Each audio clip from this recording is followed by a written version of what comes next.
가슴속에 풀리지 않고 맺혀있는 하나의 소원이 있다면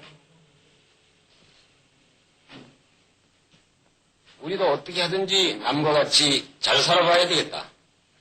이러한 염원입니다. 박정희, 대한민국을 잘 먹고 잘 살게 해주겠다고 약속했고 그걸 실제로 보여줬던 대통령. 그 뒤에는 인권 탄압, 독재와 같은 어두운 그림자가 있음에도 불구하고 경제 성장 하나만큼은 인정받는 사람. 하지만 이 경제 성장이라는 박정희의 업적, 사실은 거품이고 그 자리에 누가 와도 할 수 있었던 일이었다면 정말 박정희는 운빨따리 운빨따 대통령이라서 전 세계적으로 경제가 성장하던 시기에 운 좋게 올라탄 것이었을까? 이거 정말 궁금해서 참을 수가 없는 걸. 빨갱이들과의 목숨을 건 박정희 대통령. 억가 파헤치기 지금 시작한다.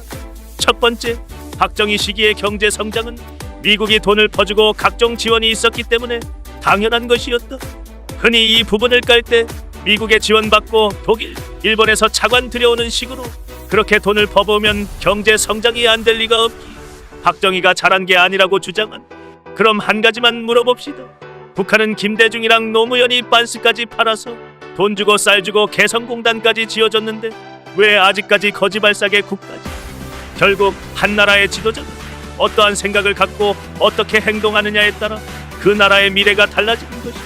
그리고 한국이 당시 미국에게 제일 많은 경제 원조를 받은 국가라는 것도 사실이 아니다.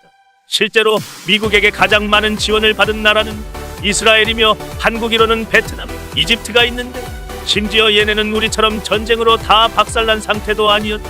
거기다가 박정희가 주도한 수출주도 산업화는 미국이 상당히 띠꺼워했습니다.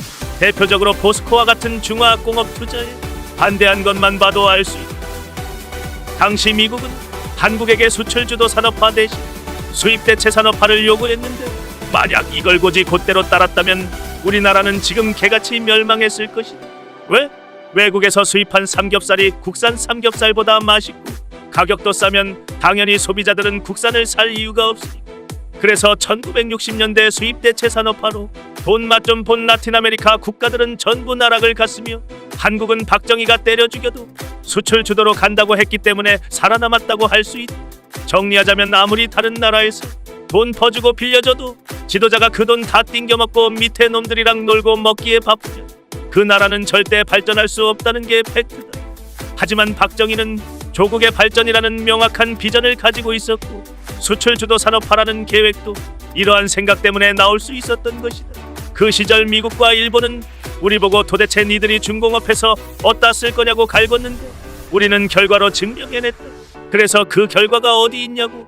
삼성, 현대, SK, LG, 롯데, 하나, 두산, 포스코, S51 기타 등등 거기다 K1 전차, K9 자주포, 세종대왕급 구축함 등의 국산 장비들까지 설명 더 안 해도 되겠지. 두 번째, 박정희가 죽고 나서야 비로소 한국의 경제 발전이 이루어지기 시작했다. 흔히 박정희를 깔 때 이상한 그래프를 들고 와서 박정희가 죽고 나서야 본격적으로 한국 경제가 성장하기 시작했다고 주장하는 사람들이 있다. 사실 이런 사람들을 볼 때마다 너무 고맙다. 자기는 경제에 대해서 아무것도 모르고 그냥 남들이 떠드는 대로 선동당했다는 걸 증명해주기 때문이다. 경제 성장이 무슨 100m 달리기 하듯이 한 번에 빠르게 치고 나간다고 생각하는 사람들이 있는데 천만의 말씀 만만의 콩떡이다. 세계 최강 킹가셈 페러마제스티 국가인 미국 대공황 이후 경제 성장률을 보면 한 번에 팍 상승하는 게 아니라 꾸준히 지속적으로 우상향하고 있는 모습을 확인할 수 있다. 한마디로 경제 정책의 효과는 단기간이 아니라 장기간에 걸쳐 나타나는 것이고 박정희 사망이라는 조건이 충족돼야 나타나는 이벤트 같은 게 아니라는 거다. 거기다 박정희 시기의 경제 성장률이 세계 경제 성장률 평균보다 낮다고 까는 사람들도 있는데 그것 또한 당연히 낮을 수밖에 없다. 수출 주도 산업화를 목적으로 건설된 중화학 공장들이 본격적으로 가동되고 다른 나라에 수출을 하기 시작한 것이 박정희 뒤인 전두환 노태우 시대였으니까. 수출 중심 중공업의 중요한 약점은 바로 해외에서 돈을 빌려와야 한다는 것과 세계 경제 시장 상황에 민감하다는 것이다. 따라서 2차 오일 쇼크가 터졌던 상황에는 여지없이 한국 경제가 부진했지만 이후 3저 호황이 찾아오자 연 12%의 고도 성장과 함께 1986년에는 최초로 46억 달러의 경상수지 흑자를 기록할 수 있었다. 하지만 만약 한국이 앞서 언급한 대로 수출 중심의 중화학공업이 아니라 수입 대체 중심의 경공업 체제를 유지하고 있었다면 전두환 노태우 시대에 있었던 저금리 저유가 저달러의 3조 호황도 그것을 누릴 수 있는 기반이 있어야 누릴 수 있는 것이다. 지금 당장 소말리아나 북한의 3조 호황이 발생하면 이 국가들의 경제가 가만히 숨만 쉬고 있어도 저절로 발전하게 되는 걸까? 말도 안 되는 소리다.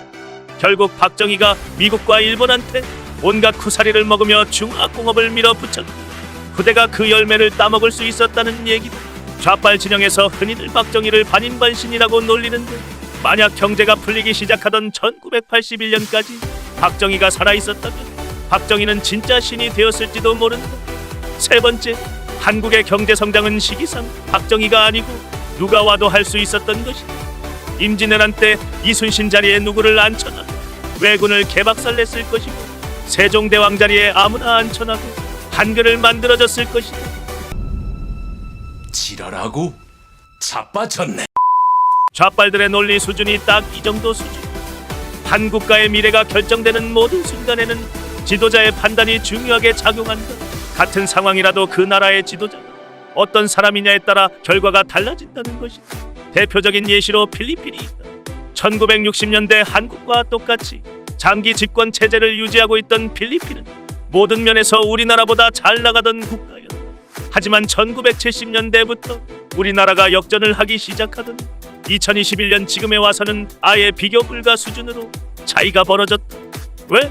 당시 필리핀의 지도자였던 마르코스는 세계에서 가장 부패한 지도자로 선정될 정도로 자신과 자신의 가족들 배만 불리는 게 가장 일차적인 목표였기 때문이다. 나라의 미래가 어찌 되든 말든 별 관심도 없고 그냥 미국에서 지원해준 돈과 바나나 파는 돈으로 고급 구두 사 모으고 매일 파티나 여는 게 마르코스의 가장 큰 즐거움이었다.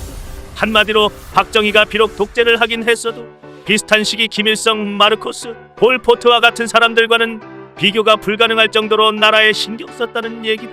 좌빨들은 희한하게 역사의 만약은 없다는 말을 뒤지게 좋아하면서 지들이 마음에 안 드는 거는 맨날 했다면 무조건 달랐다라는 식으로 우기기만 한다.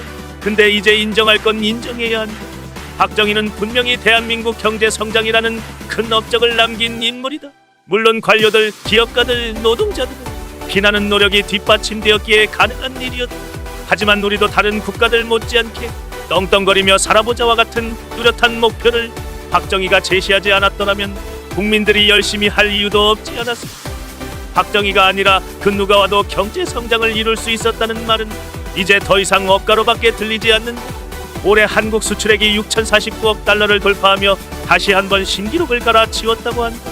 차량용 반도체 공급 부족 속에서도 5대 자동차 수출국 명성을 이어갔고 조선은 1월에서 11월 액화천연가스선과 친환경 선박 수주량 모두 1등을 차지했다. 이러한 결과는 모두 하루아침에 이뤄진 게 아니다. 1960년대 아무것도 없는 땅에서 수출만이 답이라고 생각했던 한 남자와 그를 따랐던 사람들이 있었기 때문에 가능했다. 누군가는 그런 판단을 보며 운 좋게 도박에서 이긴 것에 불과하다고 비아냥대지만 내 생각은 좀 다르다. 매번 도박판에서 이기진 않지만 딸 때는 확실하게 따는 사람, 그리고 카지노를 떠날 때 가장 큰 돈을 가지고 나가는 사람, 우리는 그런 사람을 승부사라고 부른다.